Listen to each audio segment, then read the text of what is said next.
Auditor General's report released last week unearthed shocking allegations of corruption and failure by vehicle suppliers who include Solution Motors, Toyota City, Dually, and Pharmacy to supply vehicles to government, even after having been paid in advance and in full. Reacting to the report, the Public Accounts Committee of Parliament invited the vehicle suppliers to give their own account of the allegations contained against them in the audit report.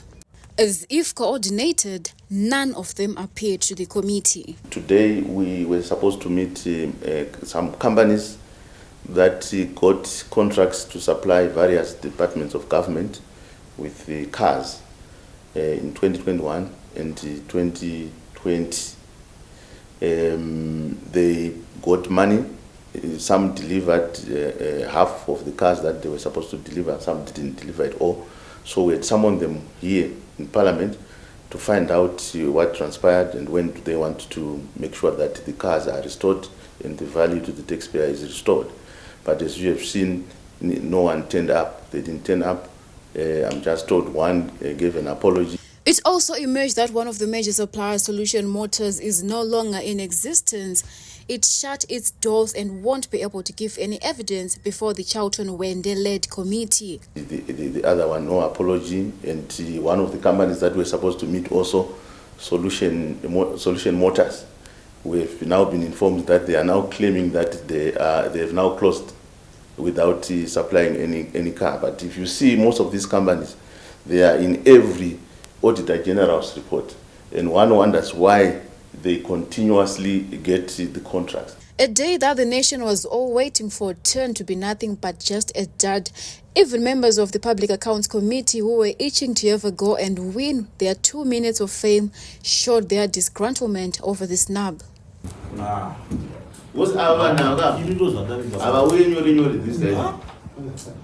Because if you see, the problem that we have now is, if you look into the 2023 Auditor General's report, these cases are now actually on the increase.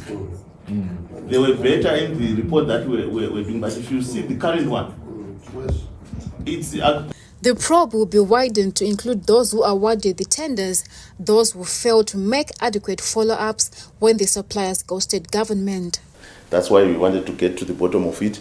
We want to also to, then after talking to these companies, call also the particular government officials that constantly give the same companies contracts where they are not delivering, because they get a contract in the Ministry of Finance, they go to the Ministry of Sports, get the same contract, go to prisons, get the same contract. So we suspect it's a syndicate of people that are well connected in government, but who are using these companies to loot public resources. So that's the reason why we called them today, but they didn't turn up.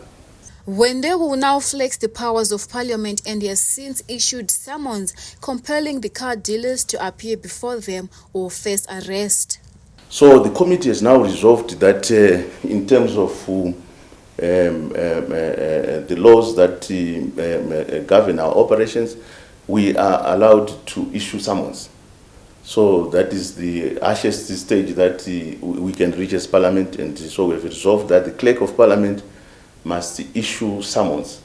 So if they fail to respond to summons, then the law will kick on. It's no longer business as usual where we just invite a witness to come and have a discussion. But when you don't show seriousness to Parliament or content to Parliament, we are authorized to issue summons. So we've just done that. So I'm sure in a day or two, the Clerk of Parliament will be instituting the process of summoning them. Parliament has also invited the Zimbabwe Anti-Corruption Commission to sit in during the interviews. Yes.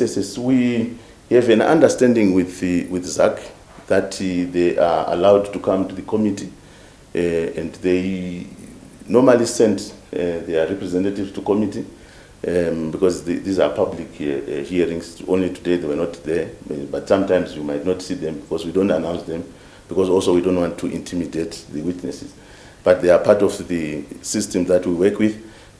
But for this particular case where we've summoned people, the committee also resolved that I must communicate with the ZAC chair so that for that particular session, they need to be there without fail. So we have a discussion with Mr. Reza so that he can then send some of his officers. Yearly, the Auditor General has produced damning reports which expose corruption. The lack of action by law enforcement agents after the reports are produced have been seriously worrying, and as a result, those called out continue on the same path. Chengetwe Chidi, HSTV News, Mount Hampton.